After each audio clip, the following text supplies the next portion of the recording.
Okay. All right. Good evening, everyone. Good evening. My name is Mary Beth. If you are in the house with me, please could you let me know you're here? Okay, so we're using StreamYard right now.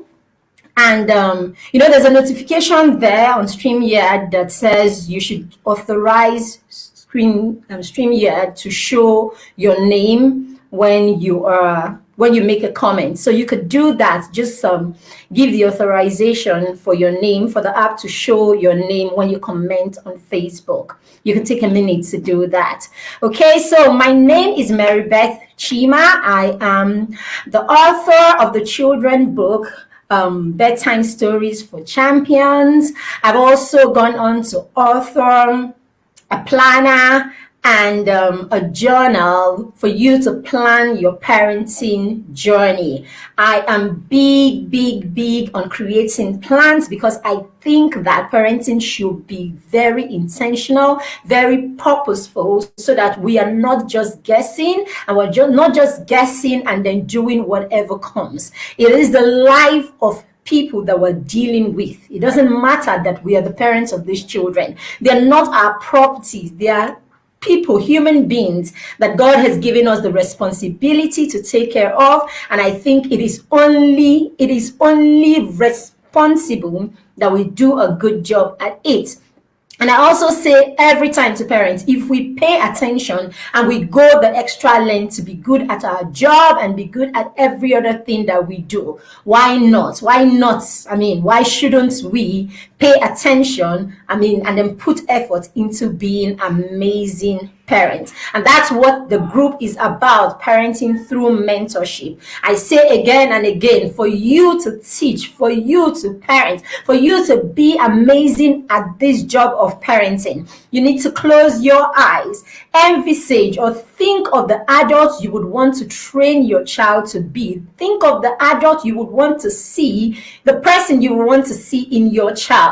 If you're able to do that, then embody that person and allow your child emulate from you.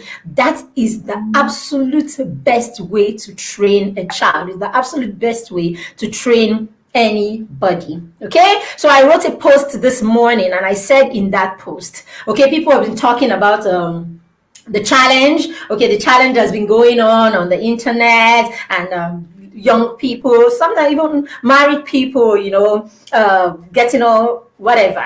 Okay, I try not to go into the trending issues. But you see, parents are concerned, right? Parents are concerned, people are concerned, okay, and there are different views to these things. But basically, whatever it is that is your view, just know this, that our children will grow up. When our children grow up, they will make choices. They will make decisions. And you are right there in those decisions, because those decisions are actually a combination of your mindset as a parent, your ideology as a parent, what you have given permission to as a parent, the boundaries that you created as a parent, the people that you allowed access into your children's lives so that they can impute or make so that they can impute, okay, or make contributions into your children's experiences, right? And then the environment that you placed your children in. Because a lot of times parents will argue with you and they will say to you, but you can do all you want to do, but their friends will still influence them and the environment will still influence them. But we keep forgetting that for a long time in in the lives of our children,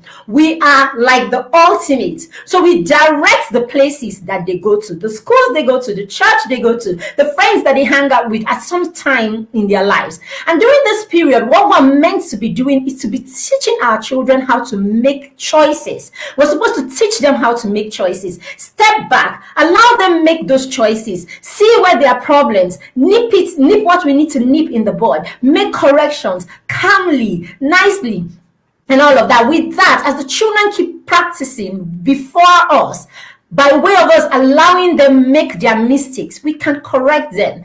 In that way, when the children grow older, you will find out that the choices that they make are going to be informed. Information is key.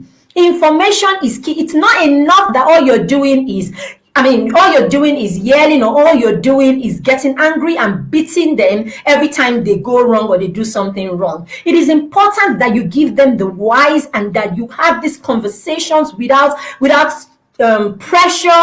You have these conversations without pressure. There's no punishment in it. You are informing them for their benefit. That way, when they make decisions, they'll be making decisions based on your conversations. You set values, you create boundaries, policies in your home. What is allowed, what is not allowed, what is acceptable, what is not acceptable.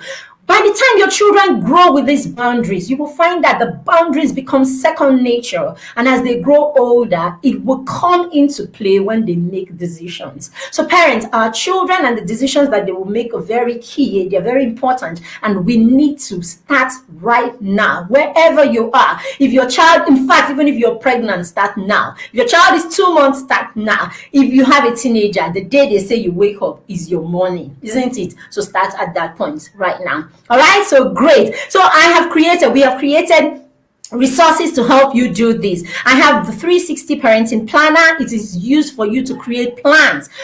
Sit down with your children, create plans with your children and your spouse so that everybody's on the same page. Get their input in creating this. Create policies. In that journal, you have all in the planner, you have all these things. Create policies. What is acceptable? What is acceptable in your home? In our home, we allow you, when you get to 16, you can show your naked body. Let it be a policy that's been agreed on. Okay, no, in our home, it's not acceptable. You will not do any of these things until you become 25 or something acceptable. That way, every time you pray, every time you talk, from conversations when you're gisting, when you're laughing and all that, these policies and these values that you have created, this mission, the vision of your family, it comes up to play in your conversations from time to time. So tell me a child that begins to hear this from 3 months, he hears it at 2, he hears it at 6, he hears it at 10, he hears it at 11, 12, 13. By the time the child becomes 16, there is no fighting about it. We have been talking about this for 10 years. That's where it becomes a standard. So by the time your child is 18 and 20, even if the whole world is shaking and doing a particular thing, the child just simply smiles. Sorry, my battery is going low. Let me just unplug it. Okay, so by the time the whole world, even if all his friends are doing a particular thing, the child will probably not do the same thing. The child will probably not do the same thing because the child can the child will remember or will boldly say, sorry about that, my lighting just went out too. Okay, because the child can remember or will boldly say, okay, that this is not acceptable. So we need to nurture children who can say, oh, sorry, thank you. This goes against my set of values and this is not acceptable where I'm coming from. These are the kind of children that we are planning or hoping or we should be grooming. Okay, so right. Okay, that's enough of my talk. Let me go ahead and introduce our guest today. Okay, so for every month, we're going to have a guest appearance. And today, our guest today is Dr. Ene Abu Obe. Ene and I have been friends for over 20 years. This is my personal person. You know how you go to school and the first group of people you meet in school when you were just 17 and what's going on? Okay, sorry. 17. So So we've been friends from back in the day when we were all 17 and 18 and all of that. And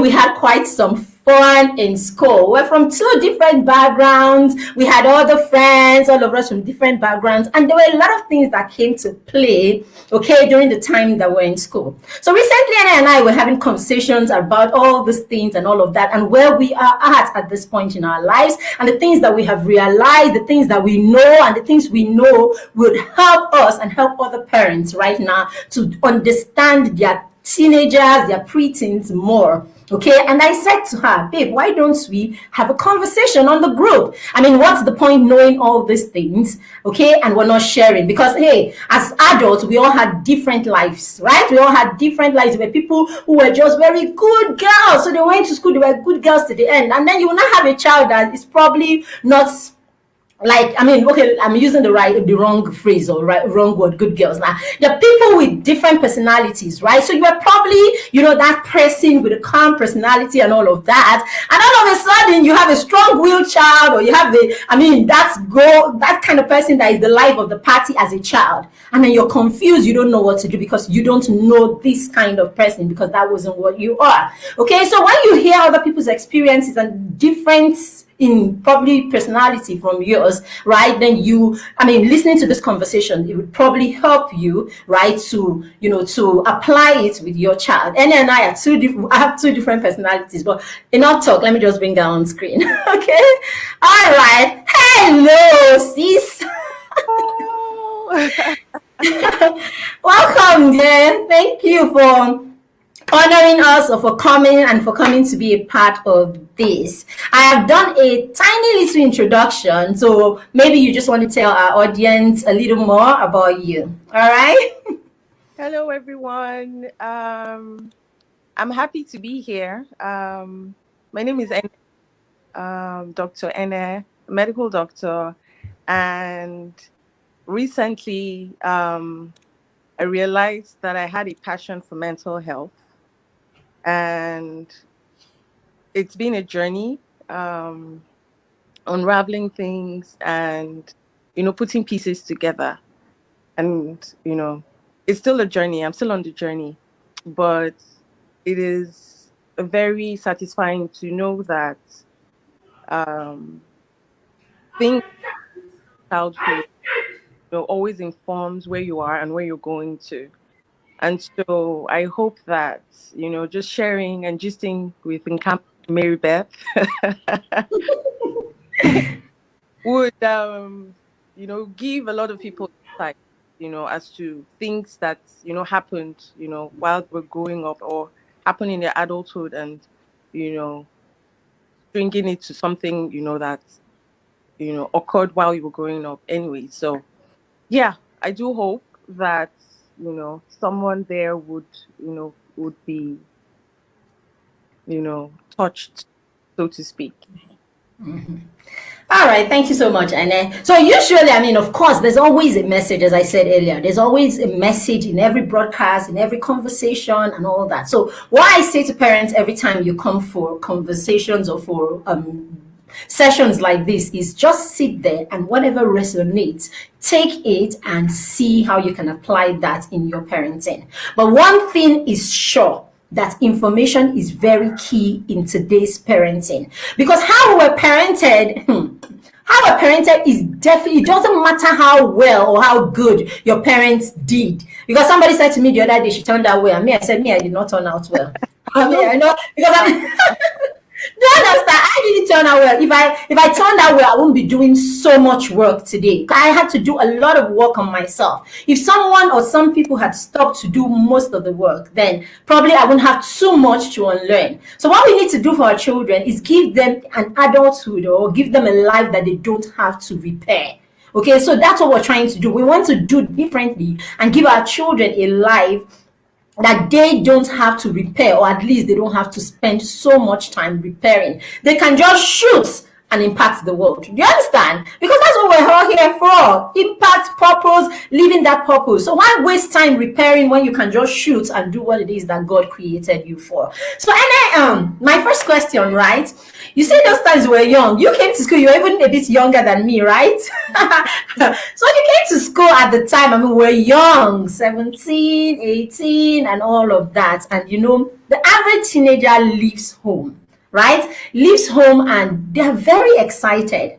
So that excitement is a combination of different things for different people. Mm-hmm. For some kids, they just want to go. Like, I know somebody who said to me, when I was looking for a university to go to, I took the map As in, what do you call it? I took, what do you call it? Atlas. Oh no, what's that thing we used to use now? Apart from the university brochure, there is Mhm. the, what's it called now? Nigeria map, or what It's is a it paper now? map. Atlas, or be whatever. Whatever. And he said that I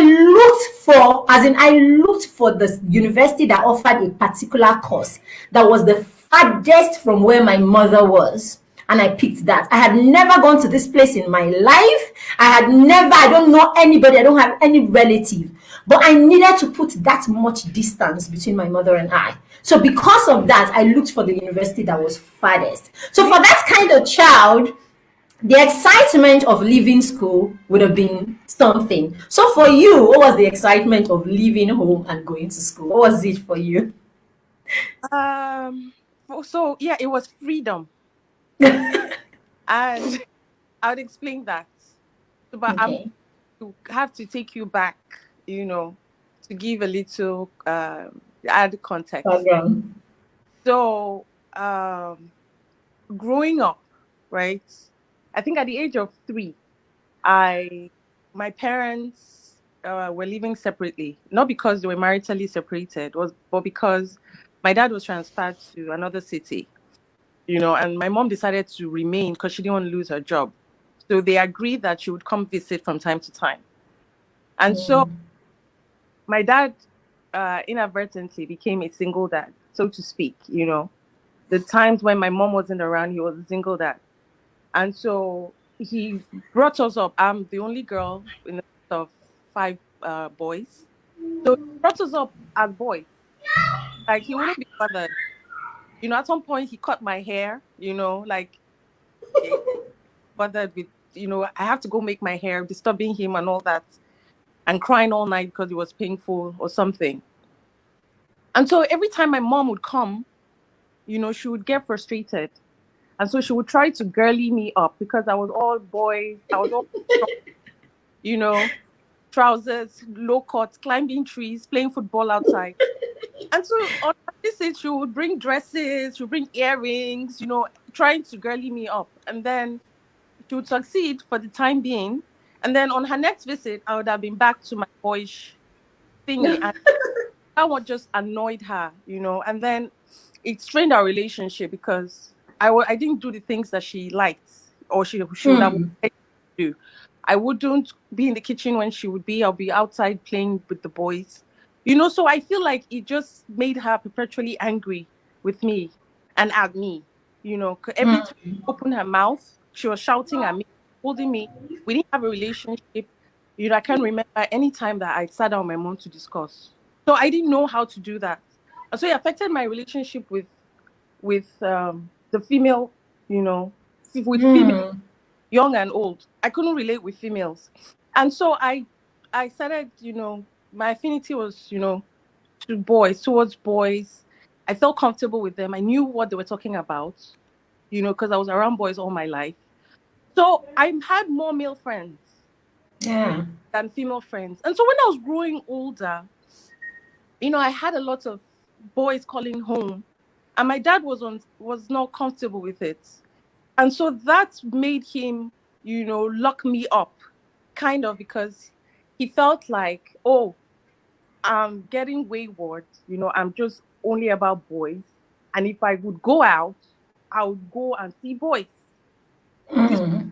king, not knowing why this has happened, not knowing why I have so many boys in my life, not trying to find out why. He just felt, oh, this my daughter much. I better keep her in. And so Mm. I was locked up. And so for me, when I came to university, it was wow, where Yeah, freedom. be? Like I wasn't I wasn't allowed to go out. I wasn't allowed to do stuff. I was just like in a prison, so to speak. So when I came to university, it was freedom for me. I was like, wow, oh, life. Let's you know, Let's finish it. let's eat, you know. We So die here. yeah. All right. So it is amazing. Now, we're talking some 30 years ago. Do you understand? We're talking some 20, 30 years ago. And it's amazing that this same kind of thing still happen even right now. Do you understand? When parents will put children in a situation, and then when the children begin to act out based on that situation that we put them, then we turn and begin to punish them for a situation that we put Yeah, them. exactly. Yeah, so I mean, it goes to show that as parents, we need to start looking more into, I mean, the result or the what do you call the outcomes of what we are doing right now, because that's one thing we don't do. We just go ahead and do things, and we don't think about the outcomes of the things that we are doing. Now, when you put yourself in the position as a parent coach, right, or as a parent, talking to your friends and family members, and you're trying to say these things need to be thought through, these Mm-hmm. things need to be looked at. People look at it like, "Ah, your own is too much. You're too, somebody has said to me, you are too academic about it." Like, yes, that these things are not, it's not everything that is academic. You're too academic about it. Just be a parent of the child and move on. But you see, in the bid to just be a parent, I mean, mommy was coming to come and make you. I mean, girls should wear dresses, isn't it? Yeah. Girls should wear dresses. Yeah. So why shouldn't you wear dresses? So even as one girl amongst five boys, it didn't matter that the child was confused. It didn't matter that the girl was wondering, why am I different? Why am I alone? So if the parents had thought about it, okay, when I'm traveling, when I'm going next week, take her jotter and probably say, I'm going to talk about, create some sort of a Exactly. plan, create Exactly. some sort of a content that she's going to be present with. So that's why Exactly. I said, Instead of exactly, you're saying something. instead of being angry that I'm not the way you want me to be, you know. So yeah, it makes more Yeah. sense. Yeah. Are Okay, you there? I'm here. Can you hear me? Okay, okay, I can see you're back now. At some Oh, point, I thought I lost you. oh, okay. I said yes, as Okay. it like what you just said. Instead of Mm-hmm. her, you know, trying to put a plan together to see how she could, talk with me and get me to that point where Yes. instead of being angry at me, like, Yes. you know what, you're a lost cause. Just stay where you are, and which didn't even help matters. You know. Yeah. Yeah. Yeah. And that's another thing that I say to parents, when I have these conversations with parents, I say it's not as much as the amount of time you're spending with your children. It's just the content of the time that you are with your children. You can be with your child once in a week. You can be with your child only for the weekend. But come loaded for that weekend. Come loaded. Come explaining why you're not there, why things are like this, why Mm-hmm. this is like that, so that Mm-hmm. the child is not lost. As in, Exactly. where reasoning is concerned, you will be on the same page. Yes, there will be some things that will not be there because the child doesn't see you every day. But for the time that you are there, make it count. Just make it count. Of course. All right, thank you, Ene, for that. I mean, for sharing that experience. We don't take for granted that you're sharing your experiences with us at all, at all. We don't take it for granted at all. Okay. For me it was different. For me it was different. I was with my parents and all of that, but then I had to move from home. Okay. At some point, for due to some family decisions and all of that, my parents had to move from Lagos, and I didn't want to go to Ugoja. Like, what is there to go and do in Ugoja, even at 12? Even at 12, I didn't know. At 12, I'd gone to my village a couple of times. Okay, they said, oh, they were not going to the village. Ogoja is a city, but somewhere in my head, I just knew something was wrong, and Ogoja wasn't the place to be. Oh, So my aunt was in Abuja at the time, and I wrote to her and said to her, "Oh, I would like to come to Abuja," and she's like, "Oh, why not? Why not?" And she's a reverend sister. That's how I packed my 13-year-old bag and headed to Abuja. So I packed my 13-year-old bag and headed to Abuja. And for me, it was a different experience because now I was in the midst of all women, mm, religious women. And everything I did was wrong. It didn't matter that I was it didn't matter that I was just 12 at the time. They expected me to be perfect in a particular way. Do you understand? So you laugh, it was too loud. You talked, who asked you to talk? You walk like the regular preteen will walk. It was Yes, laziness. okay. You understand? You walk like the normal preteen. It was laziness. So it was a lot of all those things. So when they said come and go to school, admission, hey, Jesus is Lord. Hey, like university was happening. Ha! I mean, and for some reason, I was going home. I would go home for holidays, from time to time. But I knew that, I was better off out there than I was at home, that kind of thing. And I had like my mother would come around from time to time and all of that. So, but hey, for me, going to school was the same thing. Freedom was Mm-hmm. going to school was freedom. Going to school was probably, for me, it was more like go to people that will probably understand you. Thank These people you. just didn't understand me. Okay, so that was it for me. Okay, so I don't know, parents. You have children who are going to school. They'll probably be going to the university soon. You have children who are probably in the university right now. You want to know how your child feels when your child is leaving you. As much, for the average teenager, going out is freedom and they're excited to an extent. But you don't want the excitement to be an excitement to be detached from you completely. You don't want them to see it you don't want it to be from a place of, Of relief. as in I'm better off without you. Yes, Yeah. you don't want it to be from a place of relief. Let it be okay. I want to go explore the world and conquer it.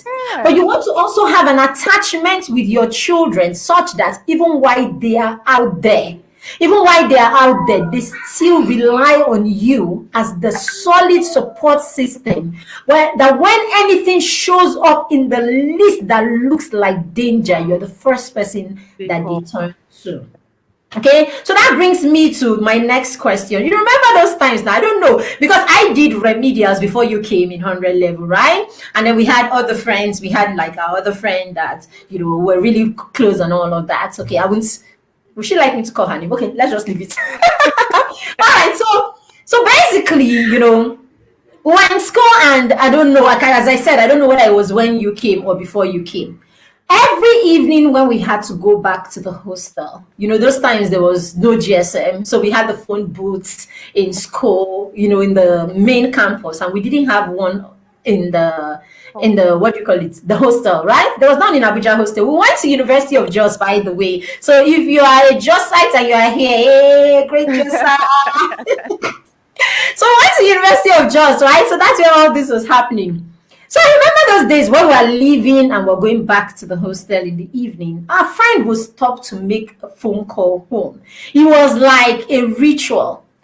And I don't know whether it was you or it was with somebody else. I shall know that we would just chill and be waiting for her. There wasn't a case of, okay, let me even call too. It was like there was no influence in this matter. There was no influence in this matter. Like she will make the call, we'll stay there patiently, and when we finish, we will go to the hostel. So, what do you think was the reason behind it? Is it like we didn't miss our parents, or is it like we didn't love them? What do you think is the reason why one child would be like this and another child will be different? So first of all, yes, we did not miss them. Well, I You're hashed like that. yes, I miss them, but it's not like we did not love them. Yeah. Did not know that we loved them. We did not even know, how. How to, how to love No, them. we didn't even know that we did. We didn't even know that. It goes without saying that you love Yeah. your blood. Because we're not in touch with that. So that Yeah. that brings me, to this to saying that while I was growing up, so because you know I was brought up, I know, like as a boy or like a boy, I feel like Mm-hmm. dad did not know how to, communicate with me as a girl. You Mm. And so, he just treated us like guys. So my interactions with my dad were basically, I want, give me money, you know, or you did something bad and you're being scolded. Those were my interactions. I remember when I was even a lot younger. when I would try to just go spend some time with my dad, he was always driving me away. Go and play, just go, go, go, go, go. So it was always so, and I understand because I see parents now wanting their space. We were 6 kids, you know. I can understand that parents sometimes just want their space and kids can Yeah. be. But I didn't see it like that. I wanted to spend time with him, but he wouldn't want to. And so I had no affection. There was no, like, there was no affection. That's just the long and short toward. Hmm. Was always, if I needed something, that was when I remembered him. I didn't remember him to ask about his health or how he was doing because he didn't even give me the opportunity to. While I was at home, there was little or no contact because it was go to work, come back, then we greet him, he's back, I help him remove his shoes, and I'm off. He wants to take a nap, he comes, so the interaction was, I want to buy this, give me money, or he's scolding me. So when I left for school, it didn't change. It was, Yeah. I wanted money, because there was no affection. There was no, oh, how are you feeling today? Or how are you doing? There were no conversations like that growing up. So I wasn't used to it. So it wasn't like I didn't love him. It wasn't like I did not, I didn't miss him because I didn't even know that I should be missing him because Yeah. while I was at home, I still did not see him or I still did not have that close, relationship. So it didn't build. So there was nothing for me to miss, you know. Yeah. So that was what it was. So it wasn't like, yeah, so I wasn't used to it. I wasn't used to checking up. And then every time, okay, and then even though, okay, you called to even ask for the money and everything, you didn't even want to hear what they had to say. They weren't even asking you, oh, how are you? Or how, in that way, affectionately, it's, Mm-hmm. Mm-hmm. I hope you're saying that to try.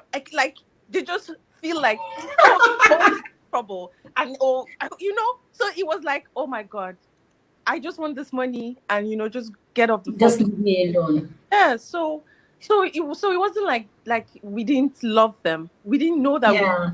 we didn't even know we did because we're not in touch with that affection. So yeah. Yeah. So for me, it was two things actually. My dad happened to be the affectionate one, right? My dad happened to be the affectionate one. My dad was the one that came back from work and handed me his newspaper and said, "Maybe read to me." So Mm. I would read to him and he would correct mistakes that I make in while reading and all of that and all of that. So at the time I said, I'm not going to Abuja. I was going to go to Abuja. He Mm. looked at me and he said, "Is that what you want?" Okay. He looked at me and he said, "Is that what you want?" And I'm like, "Yes, like, let me just," as in, Ogoja was just a turn off for me, even at 12, and all that. And my father understood, right? He understood and he allowed me. So I remembered I wouldn't make phone calls because it was Ogoja and they didn't even have a phone there. But I wrote my father a letter every week or thereabouts. I wrote to my dad. I was always writing to my dad. But unfortunately, my father died. Remember, my Yeah. father passed on at the end of 100 level. Mm. So as soon as daddy was gone, That was it. everything was gone. That was it. So there was nobody that fitted in that position anymore where affection had to be expressed and all of that and all of that. So yes, just like you, there was really no one to miss per se. Okay, it was more like it was more like siblings, or it was more funny enough. It was my story is complicated, so let's just leave the other part of it, because I would write to EA, I would try to find out about EA and all of that, but it wasn't like that with my own siblings per se. Okay, my bonus sister, right? So I was more connected to my bonus sister and all of that, but I wasn't that connected, and that's another thing, right? That's another thing that we do as parents. Now we take out that affection, right? Because we think that the fact that we're family is automatic, that we love each other and we don't have to make any effort in expressing this love, right? So we don't make the effort to express the love, and we don't allow our children, or we don't what's it called now? We don't encourage our children to do the same thing, express their love towards each other, so that they can build a connection that is beyond just being siblings. So what you see is your children will connect with friends, and their friends become closer to them than their siblings. So all our commitments, or all our in fact, our relationship with our siblings becomes purely obligation, as in it's just an obligation. Like, okay, you're my brother, so because of that and all of that. But if we were to choose, like they say, oh, you're traveling to some exotic, or you're traveling to one whatever place, you need to choose one person that you will find laughter with, you will laugh, you will cry together, you will jump together and everything. It won't be any of your family members. Now, why is that? Do you get? So it just goes to show that as parents, we need to make extra efforts in these things. And it brings me back to this academic matter. I've not forgotten it since I was told that. In fact, I've never heard that angle. I never heard that angle until 2 or 3 weeks ago. I've never heard it. Because at the end of the day, I'm like, okay, so let me tell you what I do with the kids at home. So in what I do with my children. So we have what you call responsibility charts, right? On that responsibility chart, we print one for every month. So tomorrow we'll print the one for February. The chart goes up on our board, and on that chart, what you have is wake up early, as in I woke up early, I greeted lovingly, I made my bed. So basically, you just had a number of things that the child needs to. It's supposed to be some sort of a check, right, for the children. It's supposed to be some sort of a check for them. Like, you don't have to wake up in the morning and go to the chat, but basically, at some point during the day, or before you go to sleep during the day, go there. And it reminds you of the things that I expect, or we expect of you. So you're supposed to wake up in the morning and greet your siblings like lovingly. So my daughter will get off her bed, and Ada will get off her bed, and she will deliberately, after saying, giving me a hug and then giving daddy a hug, she deliberately walks to the room to look for her brother so she can actually hug him and all that. And he does the same thing. So they're going to bed, they will actually stop at our room, they will stop and then give the pegs and bump knuckles with daddy. For my son, I don't know, for some reason, they're already feeling like men. They will not hug. But at least they will chop knuckle. I'm like, okay, let me see some expression of affection at least. If you want to chop knuckle, okay, knuckle is okay. But don't stand many distances away, because this is how we begin to create this distance even without knowing it. Do you understand? Now, somebody will come and say, okay, this is you being academic. No, this is you being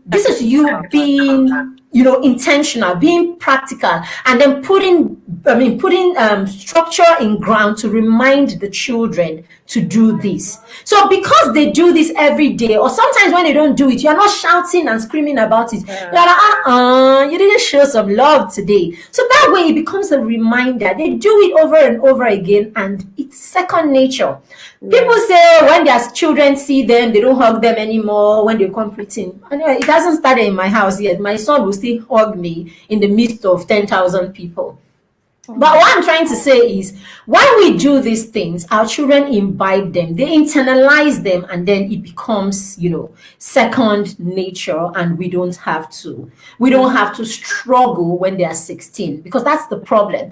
They become 16 and they are they're like, they're not attached at all, and that's the time we begin to shout. Every time you're frowning in this house, oh, you forgot that. Do you understand? Every time you're acting like a witch, you're frowning in this house. What do you think you are and everything? At that point, you're doing that. How do you want the child to come into this flow when he didn't do it at 3 and at 4 and everything? It's, do you get?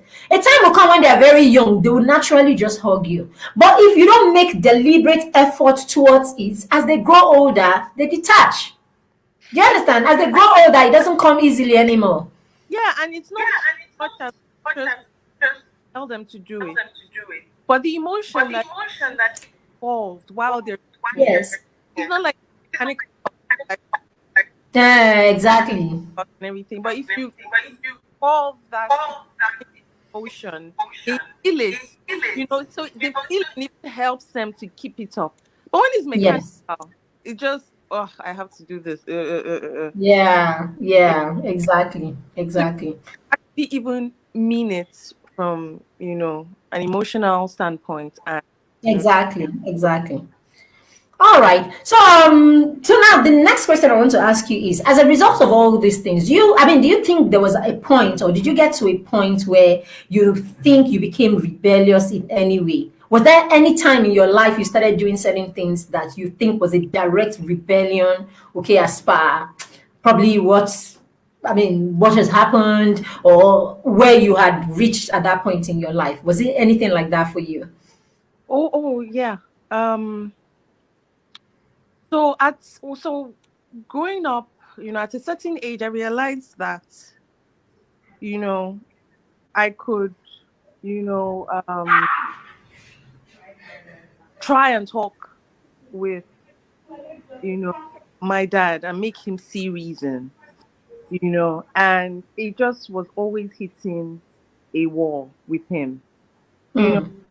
I remember that I confronted him about the whole boy thing because he actually disconnected our phone, the telephone at home, because of that. Boys were always calling his daughter, and the only way to do it was to put everyone else into depression by Can you disconnecting imagine? the phone, you know. Um, and so every time I would, like, I just need to make you understand. But he wasn't just getting it. He wasn't getting it. Nothing I had to say mattered. Nothing. He was the judge and jury. Everything he said would must go. I was supposed to Hmm. up, go to my room and move on. So I internalized my feelings so much so that the only emotion that I was in touch with was anger. Hmm. So I could not express myself. I wasn't allowed to express myself. And even when I wanted to, you would shut me down. This even affected my relationship with other people because if I got offended, though I didn't know how to tell you offended. Yeah. I'll keep malice. I'll be angry. I'll keep malice, and then I'll scheme a way to get back at you. I was very because of that because I didn't know that I could voice out my concerns or express myself. I wasn't allowed to at home, so I thought that was the way in the world. So I internalized Hmm. it. Very in touch with anger. I was easily angered. Yeah. I was a ball of fire I because know. of stand. Remember, and so I was like, okay, if you're not going to hear me, you will see me, you know. And so things like, okay, so this is what I'm trying to tell you, and I'm going to tell you through my actions because you don't want to hear my words. So Hmm. things, to I was seeking attention, but it still didn't. It still wasn't even registering that this was what I was doing. It was just that, oh, I've been influenced by bad friends. Get it? Mm-hmm. I'm like, have you met? You don't even know me. You know if I'm the one influencing them. You don't even. Exactly. And then so I just started doing things. I remember one that I'm going to share. Do I share this? But I became rebellious, like, and I didn't even care at some point. I'm like, this is how I'm going to communicate with you.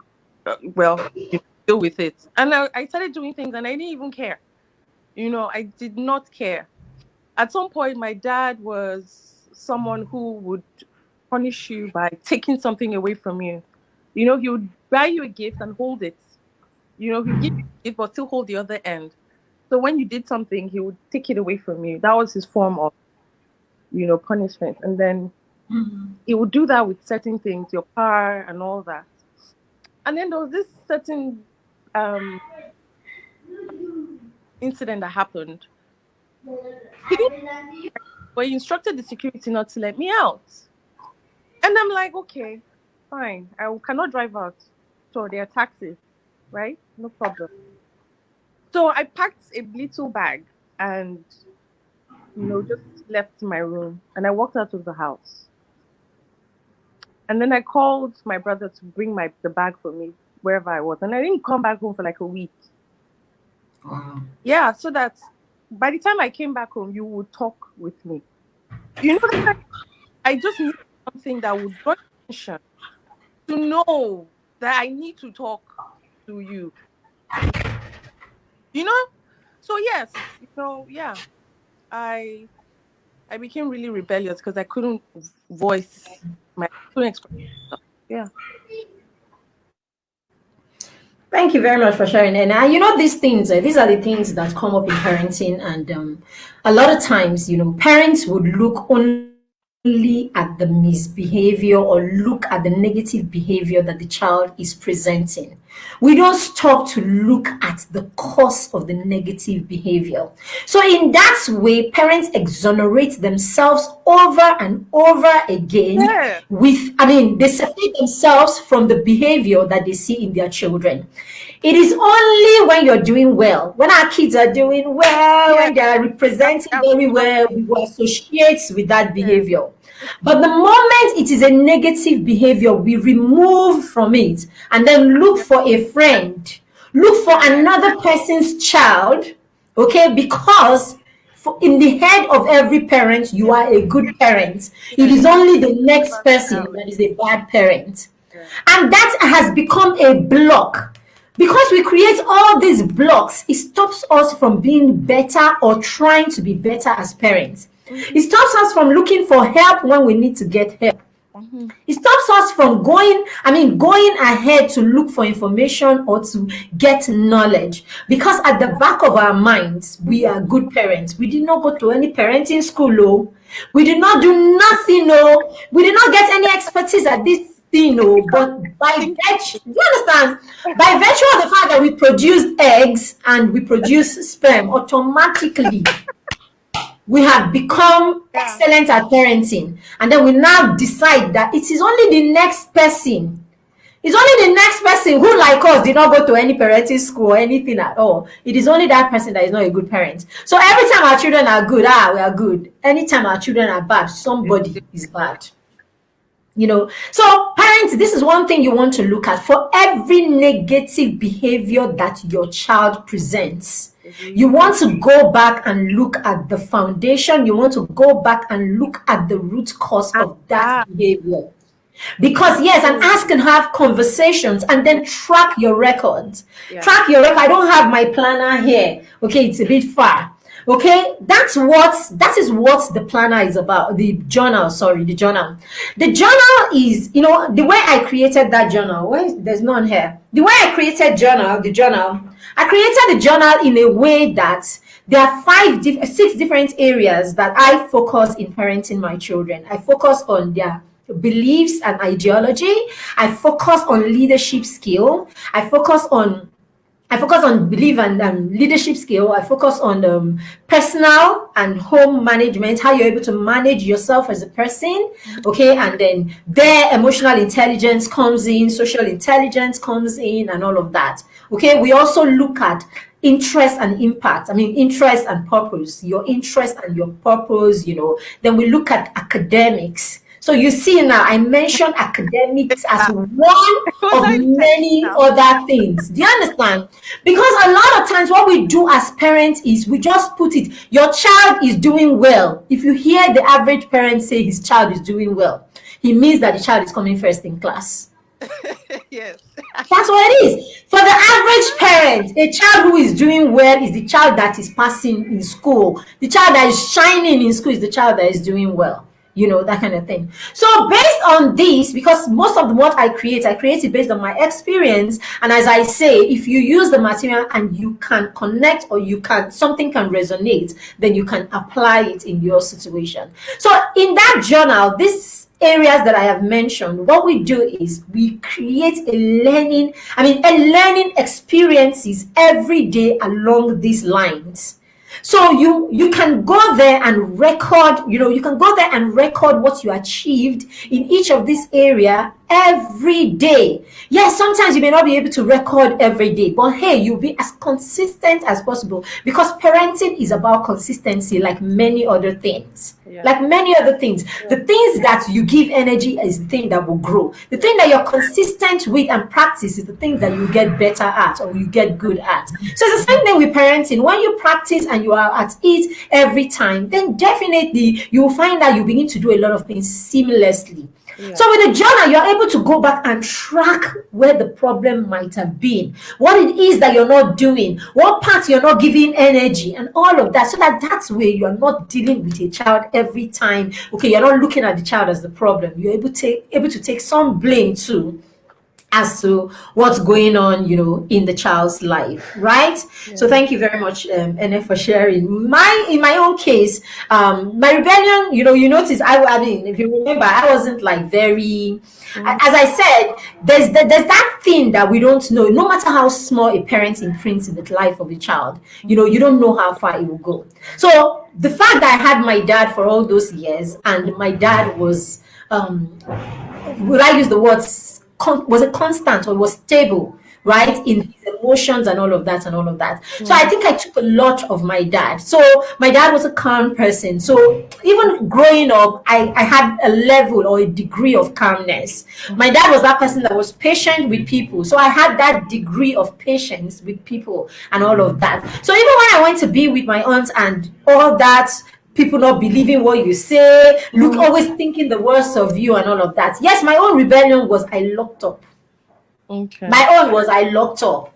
My aunt knew nothing. She knew nothing about my life. In fact, the times that I got broke, I would call, remember Sankara, right? Yeah. I would call Sankara when I'm broke. It's Sankara that would drive home to my aunt to tell her, Mary is broke. Oh. Do you understand? That's how, as in, I locked up, like, yes, I need you, but I didn't need you. That kind of thing. Yeah. So she didn't know nothing about me, what was going on in my life, nothing at all. So for our children, it could be different ways that they will react. Some will be blatantly rude, Mhm. others will be rebellious, others will go into drugs, Mhm. others will go into all kinds of, do you understand? Some children will even become promiscuous and all of that. Or In the head of the child, he's getting back at you. And exactly. this is it. Let me drop this book and be serious at this point. This is the thing, parents. At the end of the day, the things that we do will push our children, the same ones we claim to love, it pushes them to destruction. But Mhm. at this point, it is self destruction. So we're able to remove ourselves from it because we're not the ones destroying them directly, or we can't. I No, mean, it's are you because that's giving? what that's what you think. Yes, you're not the one giving him weed to smoke. You're not the one popping the drugs for him. You're not the one. So in your head, hey, friends, I've finished my children. But the child is doing it, and at the back of the head, I mean, the mind of the child is, I'm showing you. And that's how true, that's the folly of a child. Yeah. He's harming himself, and he is feeling that it is you he's doing by harming himself. And these are the things, yes, these are some of the ways that we play a part in the outcomes, which could be negative, right, or positive in the life of our children. So we need to stop and look at these things critically so that we become academic. Yes. Um, Yes. I just remembered something as well. Like Yeah. from what she just said, when you don't like for parents, when parents do not give ears to their kids, they Yeah. try to look for those ears somewhere else. And in my case, I feel like I looked for the ears in relationships. Yeah. And then because I wasn't even in touch with my emotions, Validation, that's what it is. Validation. Since your validation. parents could not validate you, Yeah. so you needed a boy, you needed a To person that yeah, was trusting you to validate you, to because they're validate. the ones that tell you you're beautiful eventually. Exactly. And then They're the ones that tell you you're great.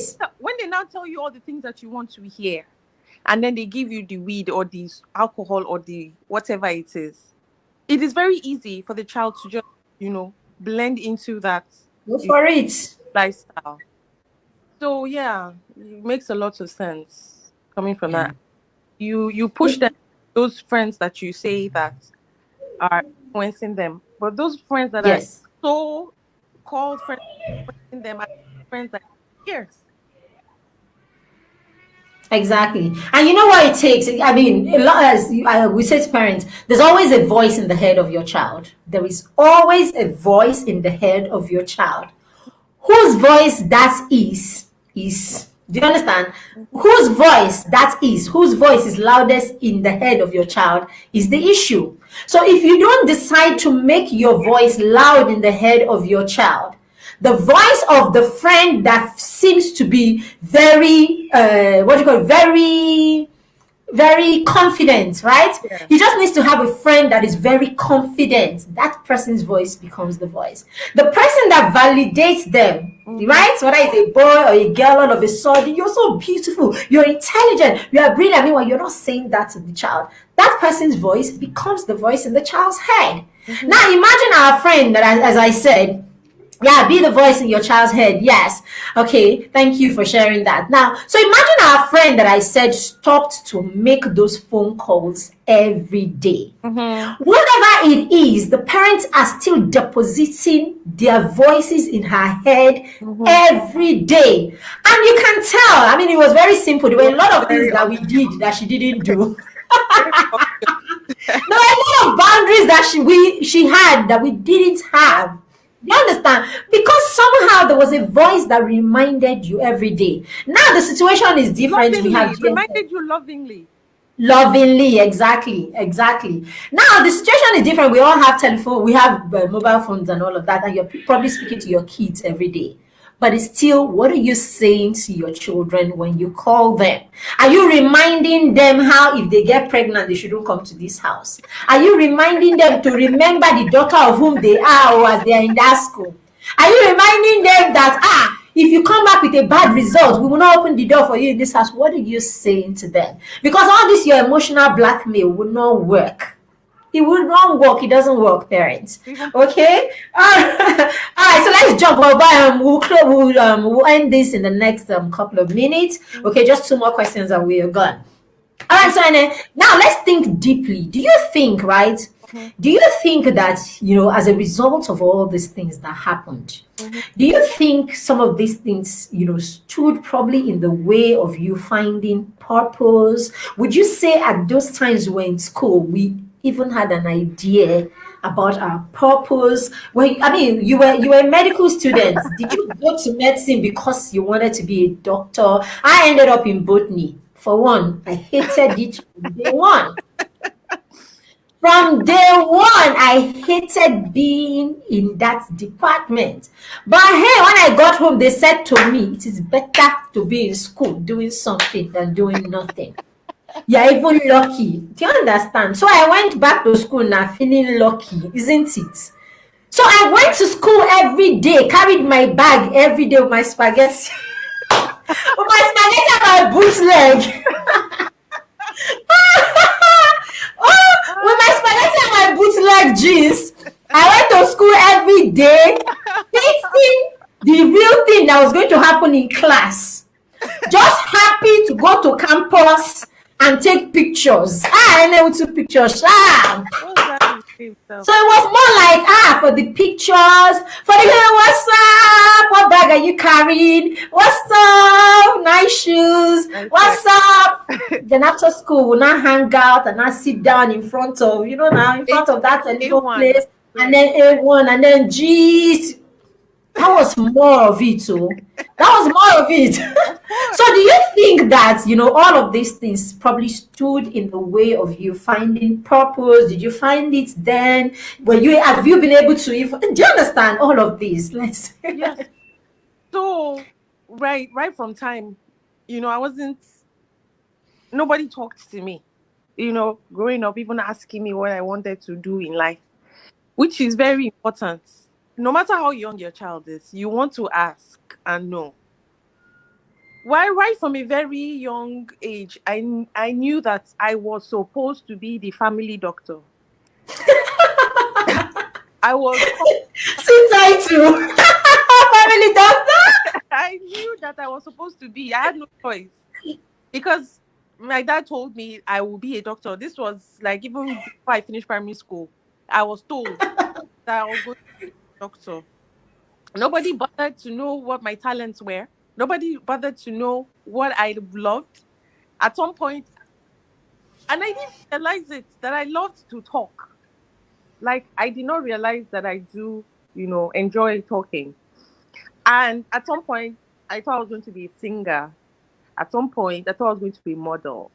There's so many things were just, but I knew in my head that all these things that I'm thinking about are not going to materialize. I've been chosen to be the family doctor, and so my life was tailored towards being a doctor.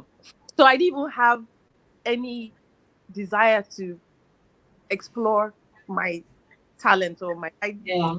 no I didn't even know I was supposed to even have a talent. And so going to school, of course, I hated medicine in my first years. I hated Oh dear. Is school. this me or her? Can you hear me? Yes, I can hear you now. Where did I lose you? Sorry, I can hear you now. Okay. Where did I lose you? Where did I lose you? Okay, okay. You said you didn't know that you were supposed to have a talent. So Like, going to school. yeah, so going to school I hated medicine, because it was just like this was a family obligation. I have to Yeah. just make my family proud, family doctor, oh blah blah blah. So it was kind of like I had to do it. So I didn't enjoy it until maybe my fifth year. When I had so many receipts, I had rewritten exams, and I decided to, you know what, I just need to be done with this. So settled down and actually started studying, and that was when I actually mm, started liking it because I started, you know, putting, effort into understanding it. And when I started Yeah. that, I realized that, wow, this wasn't so bad after all. Mm-hmm. I put in passion and then I, decided that this was the path to go because I started enjoying it. But then again, not until very recently, there was still a void, like, what the hell, like, what's next? What is this going to, like, where is this going to? I wasn't having, complete joy. I was having some joy, but it wasn't complete because it Yeah. hadn't just hit the nail, and I was like, so in the beat to finding, my purpose, in the beat to getting there, I realized that, I needed to do something with mental health, you know, and it's just so funny that it actually ties into medicine, you know. So I'm not completely off. Somehow, thank God, even if I was, you know, cajoled into it, I guess it was the plan, Yeah. for me to arrive here. So, but what I'm saying is sometimes it might not be. Sometimes parents will just force their kids into something they weren't they did not even want to do, you know. They were not made for it, and then it just disrupts their plans in life. What my mantra is never too late, Yeah. you know, to do anything, but then you don't want to be that parent who your kids would resent you until they find out their own purpose. Yeah. So yes, it actually, you know, if if I was spoken to, if I was talked to, if my dad sat me down, you know, I didn't even know what it entailed to be a doctor. I just knew that I would wear a white coat, and if he had sat me And down, you see cadavers. and like if you had sat down to say you're going to be a doctor, you're going to help heal people, you're going to help the world, you put some context, make it, Yeah. but don't just push me in and say you're going to be a doctor and then you go to school for 6 years and I'm like, what? People are doing for 4 years. Why am I going to be there for 6 years just to put my face in? But I did not understand why I was supposed to. So the understanding why is very important. Why? The Yeah, why? The why? why is very, very important. If I had known, why I was going to do this, oh, I'm going to help a lot of people, I'm going to help heal a lot of people, I'm going to help, the world, then I would have gone in with, that passion that I was going to do something in the world, you know. But to me, I was being pushed into punishment. I think I felt like it was my punishment. Go for 6 years. You have to be in school for 6 years.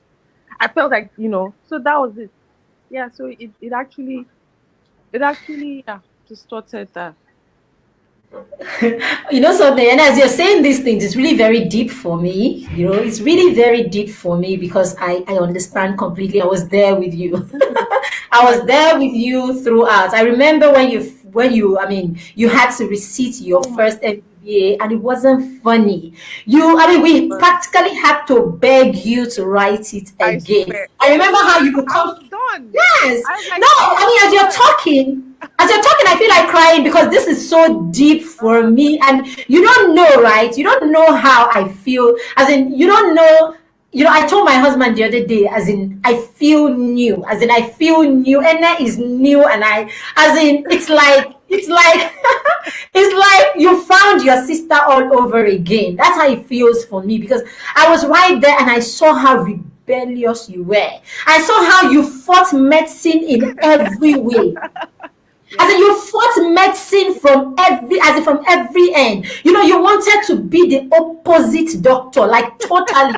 If medical students were studying, then you're I not would going to have study. party. Like you were looking for everything that it took not to be a doctor. Yeah. So if medical students were studying, you will study. If medical students were not partying, then we party. If they decide to party, then we stop partying. Like anything just not to identify with this. And parents, this is the issue. When you compel children, when you force them into things, when you don't allow them feel like this is your thing and you are making a decision in this thing, even if the child were to be good in that thing, the child will block. Yeah.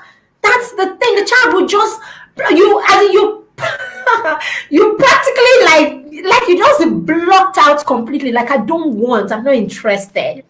And we can stay here today and we can talk about these things and we can laugh about these things because probably some of our rebellion did not lead to some terrible outcomes. The children that in the midst of this rebellion will end up being lost to drugs, Yeah. will end up being lost to this. Will end up being lost to anything at all. People taking advantage of them and all of that. Not every child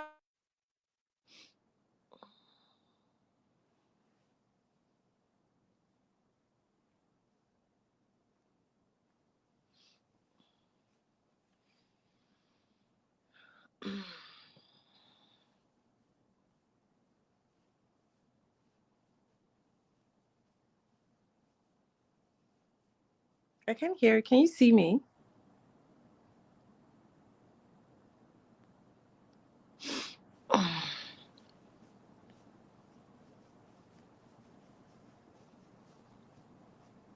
What's going on?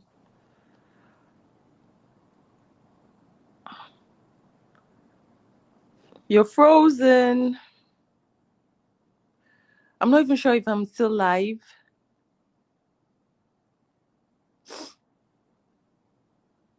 Wow.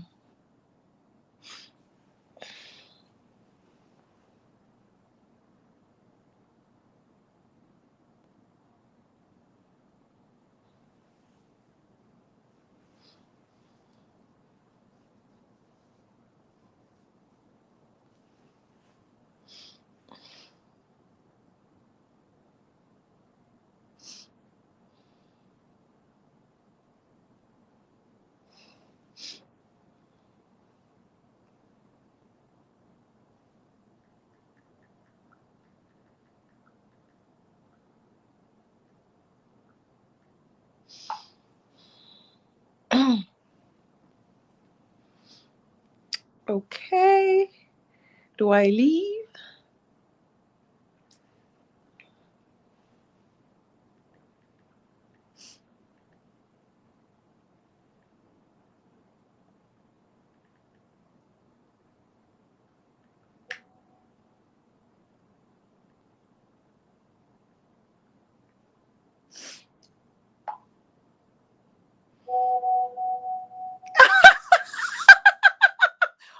my god, I'm so live.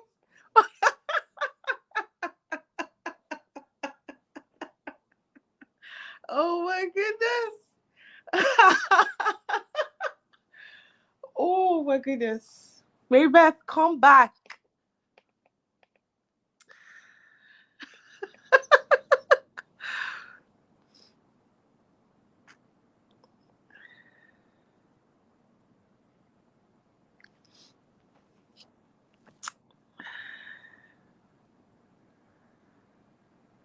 Mary Beth, where are you? I know, I think so.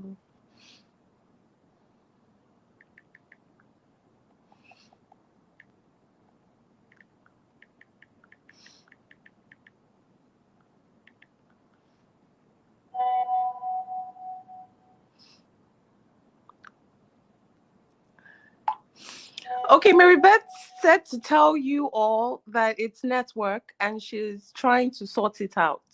So sit tight. She'll soon be back.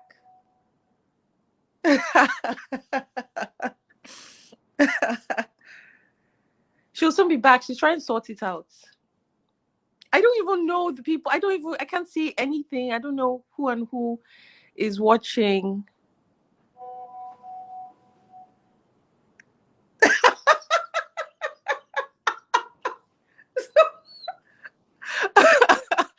Chica, stop making me laugh.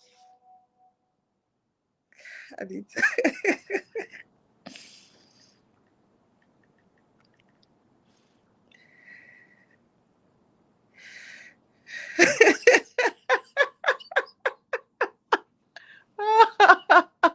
Oh my goodness.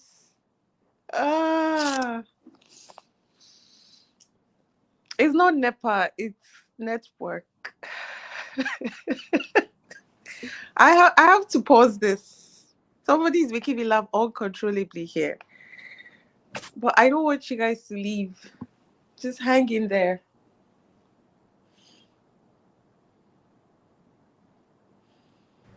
Hi, sorry. So sorry. You don't know what happened. My my router is not connected and then it went off. Ah, It's not connected. I didn't see that coming. So it went off and then it had to boot and all of that. I'm so sorry about that. So sorry about that. Okay. All right. So we just. I have to say this. Sorry, before who was saying NEPA don't carry.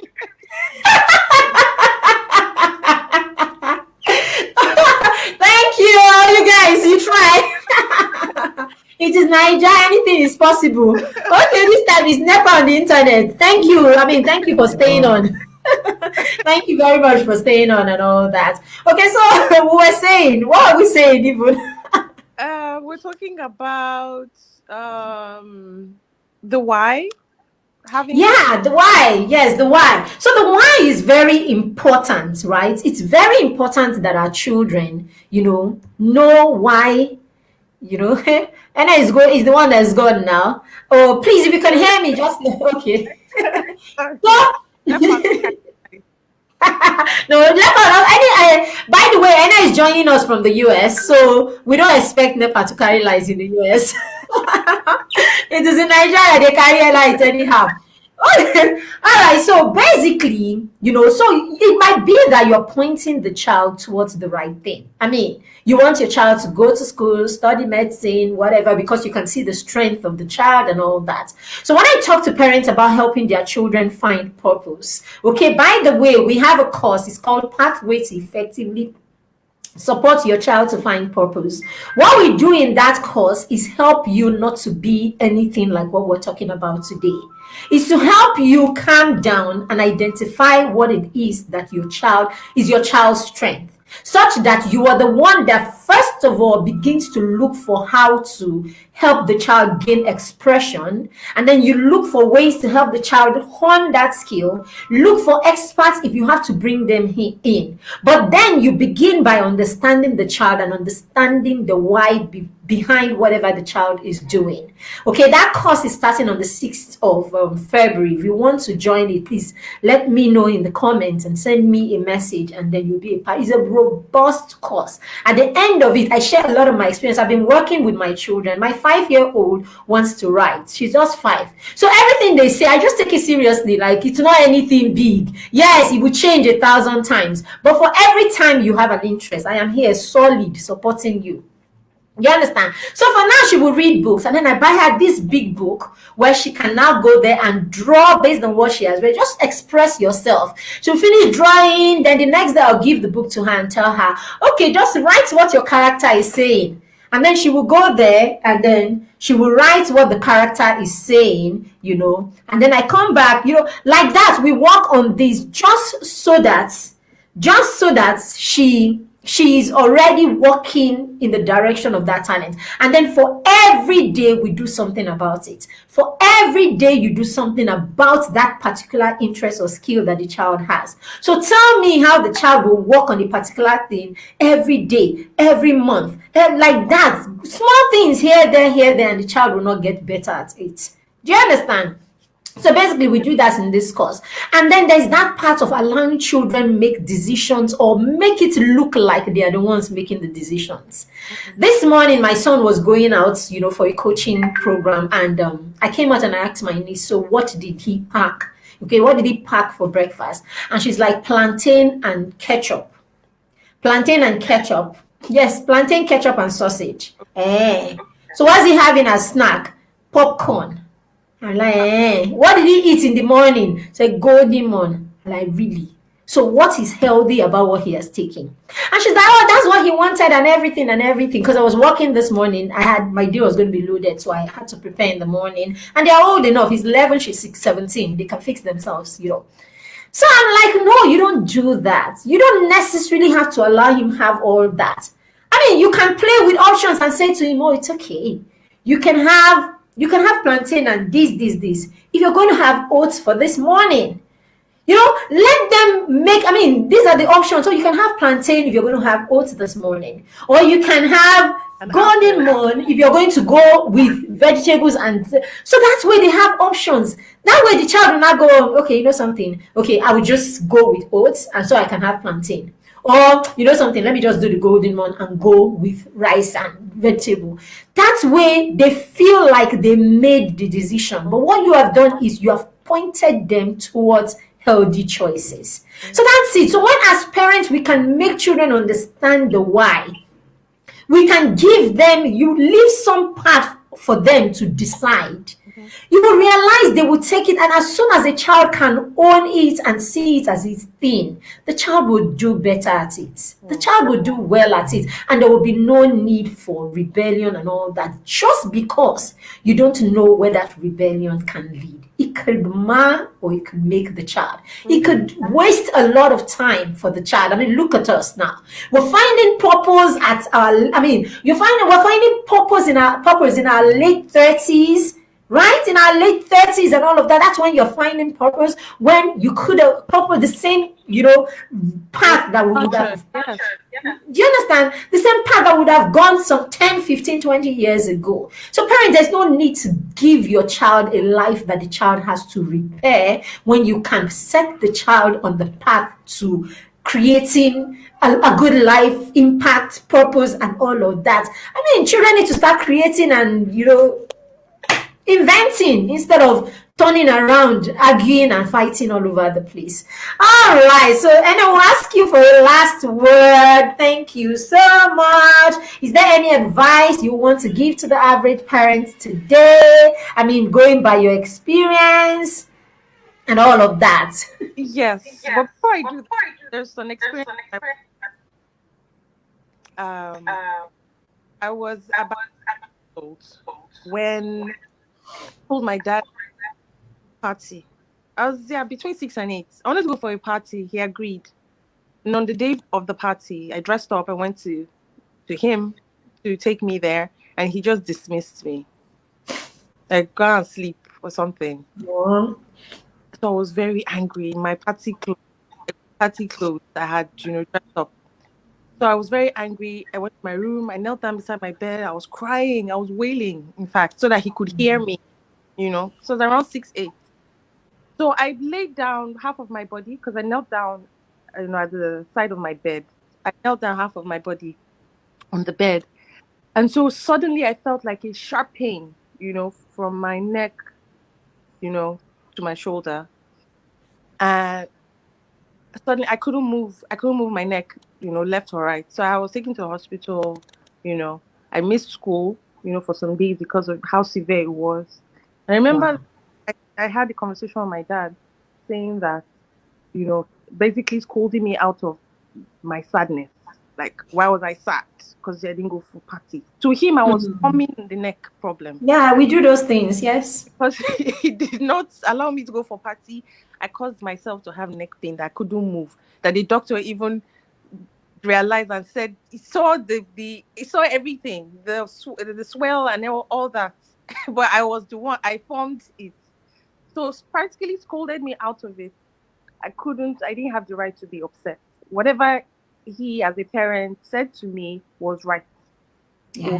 was what was best for me. So you know, and so I, had several of those conversations growing up, and that neck pain stayed with me, till my adulthood.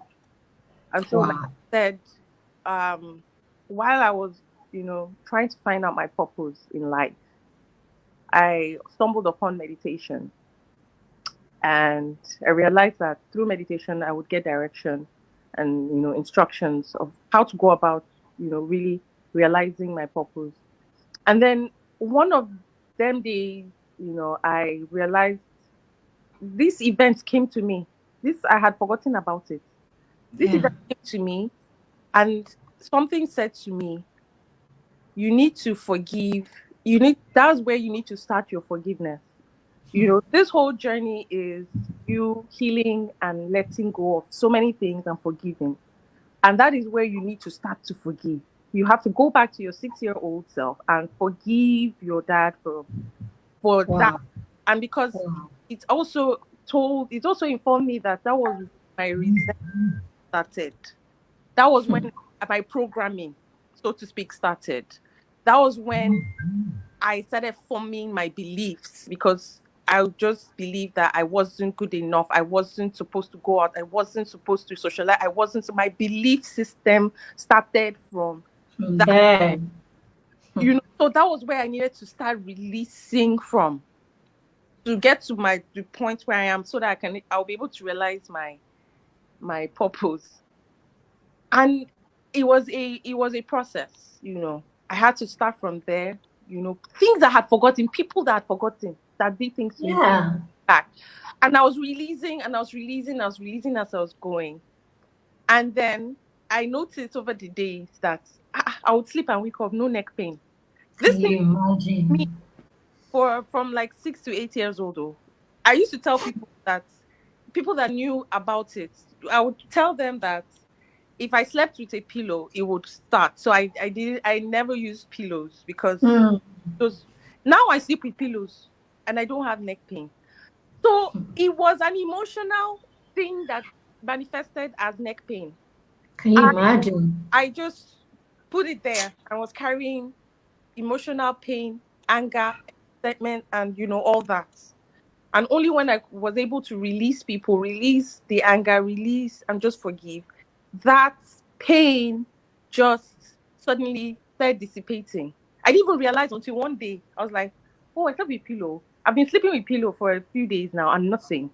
And I just realized that it just connected. This was what happened. This was why it happened. You know. Yeah. And so my advice to parents is that I know, as soon as you have a child, instinctively you want to protect. You want to do everything, right.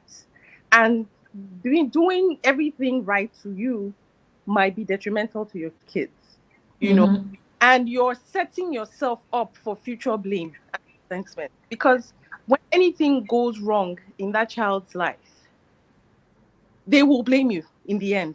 But to you, you were doing everything you could because you loved them. A Mm-hmm. child is supposed to be exposed to sufficient pain, life experiences to be able to function like as a normal person. Yeah. You cannot shield your I know that we have gone through things in life, but you cannot shield your kids from different things. You Thing. cannot lock your child at home because you don't want the child to come back with pregnancy. It will not help. The child will get pregnant in that house. You cannot lock up your child because you don't want the child to experience or see you. The child needs to see some things for the child Very true. That. to function normally. And Yeah. then my what I would leave here, saying is, if we can all learn, you know, that it is not what happens to you that determines your feelings, right? It is not what happens to you that determines your feelings. It is your feelings that determines what happens to What you. happens to you? Who So wants to write that down for me? Because write it somewhere. It's actually not what happens to you that determines your feeling. It is your feeling that should. yeah. That very true. That. So if So I'm meaning you're in control. yes, in everything, and that is what we need to impact, you know, into our kids. They need to Yeah. that it is not what happens that should determine how they feel, but it's how they feel. Like if you think about it, that there are certain days when you start the day badly, you know, and you stay in that bad mood, everything else just goes wrong. Becomes bad. Yes. Everything Everything, goes wrong. and then you keep on saying, oh, it's because I hit my leg in the morning and that's why everything. No, if you hit your leg, you come out of it. And then, Very yes, you um manifest your own reality through, your. Yeah.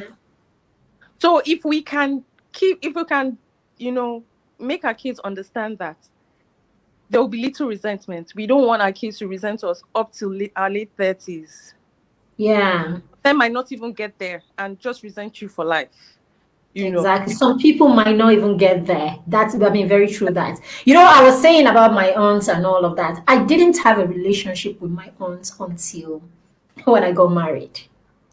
It was only when I got, as in at the point I started preparing to get married, I'd graduated and everything. And then I started saying to myself, but this person meant good. This person meant good. So now that is a whole how many years in our lives that we could have connected that Mhm. was left. I mean, that resentment took the Yeah, place of connection. yeah, And anything could have gone wrong yeah. at that point where you were Of course, resenting this of person. course, of So I course. only had to get to a point in my maturity, and that is the case with a lot of parents, even the ones who come here and argue with you and tell you they turned out well. The relationship that we have, a lot of us have with our parents right now, is a relationship that is based on repair. We're trying to repair. Yeah, We get to the point and we're able to say to ourselves, oh, they didn't mean harm, they meant good and all that. So based on that, you are now beginning to like try and have a connection with them. But some children went wrong and did not survive to come and have this connection. So yeah, as parents, you don't want to be the parents that drove your child to something dangerous that made them, I mean, they never get to the point where they will connect with you again. yeah, Some never even connected, even though even while they're alive or whatever, they never get to connect again. So what we're saying is, let the children feel. There's nothing wrong with feelings, but you want to validate their feelings and then help them manage those feelings. in So fact. yes, at the point you were crying, you were upset. You Mhm. were upset, and it's okay that you express Yeah, yourself. So what was needed at that time was a parent who could come in and help you regulate yeah, and give you reasons why that party couldn't happen. All right, sweetheart, we can't go to that party right now because daddy has got work to do, or the car wouldn't work, or this or that. It's okay. I understand that you are upset right now. I would be upset myself. But when you say to parents, let's do this, we say it's academic. There is nothing academic about it. This is empathy. it's like my No, there is nothing academic about this. This is pure empathy and you teaching the next God. person how to regulate. Because at the end, nobody taught you to regulate. That's why you got, I mean, you started in your teenage or young adulthood, all you were doing was insulting everybody. You tried to come God. in, I mean, just get out and get lost. Oh my God. Yes. Do you understand? Because nobody taught you how to regulate. Nobody taught some of us how to regulate. And so we allowed our emotions control how we acted. And it Yeah, should be the other way yeah. round. It should be the other way around. All right. Now, someone wrote on the screen, if you look at the screen, you see someone said, we can't completely blame our parents. They were just be doing, they just, sorry, They they were were just just doing doing the the hand. down method. Yes, I completely Yes, exactly. agree because No, totally, totally. yeah, Yes, totally. And this is not about blaming our parents. yeah. Yes, and I go ahead. So yes, I totally understand. My dad is uh comes from a family of 20, 30 something. My dad has like 20 something siblings, right? Hmm, So you can understand that there was no parental love, anything. that kind of, He did not know how to. In yes. fact, he brought me up as best as he could. That was what he It knew. was available to him. You can't give from an empty jar, and then you can't give. So And you I only give. understand that totally. And that is why I could forgive him. So that was why I could forgive him, because I came to the realization that he didn't do it on purpose. It's not, nobody wants to put their child in that kind of situation. Nobody wants to make their child become rebellious or depressed or sad or an angry, Hmm, you know. But what we're trying to say through this conversation is that we are trying to prevent it from happening in the absolutely. that Absolutely. hear this, you can, draw from it and help other people and try and avoid it in your own, situation. Parenting. Exactly. I'm not Absolutely. like that. I'm not blaming my mom. In fact, my mom and I have a fantastic relationship now. Yeah, I know that so many people think that I don't have a mom, and now I never talk about her. Yes, because I never had a relationship with her, but now Yeah. we talk for hours. I'm shocked myself. Like we have gist. So yeah, Because we you had came to that point. a point where I knew it wasn't her fault. I knew it wasn't my dad's fault. I can't. There's no blame here, and that is why we're doing this, so that you don't, like, I could have gotten married with kids, and I would have replicated all this with my kids. Same How come? thing. Yes, if I did not come to this, and then I would blame it on hand me down method, you know. But so this is just to spread awareness that the cycle can break. Yeah. You break the cycle. I Every love cycle my dad. can I break. love my dad. I love my mom. Like it's so no blame there. All right. Exactly. That's not what it is. It's not blame at all. It's the fact that you cannot give from an empty cup. So, yes, you can parent with the same templates that our parents parented with.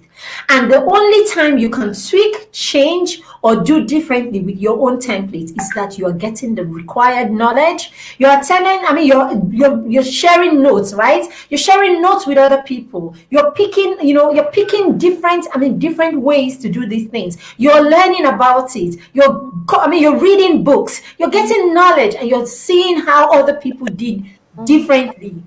I mean, for better or for worse. Do you understand? So that's what this is about. This is about us not wanting to do the same or make the same mistakes.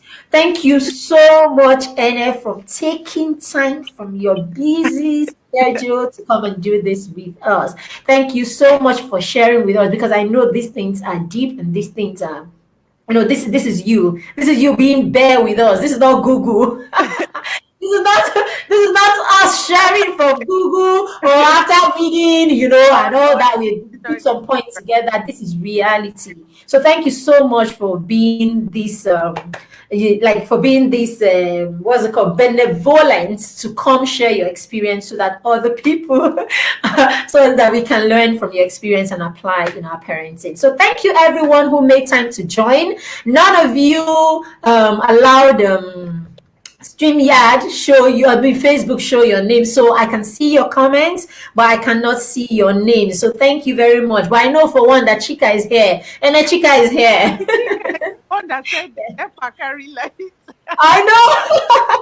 All right, so Chika is here. I think Debbie joined us at some point. For every other person that we cannot see, Becky, I see you. Every other person that I can't see your name right now, thank you for joining us. I hope you got value. Drop a comment. If you want to be a part of any of our courses that we have, it's okay. Just let me know. Let us know you want to be, and we will attend to you. If you want any of our resources, Bedtime Stories for Champion, that book is still here. It's an amazing collection of books that would inspire your children. We need our children being programmed with the right mindset.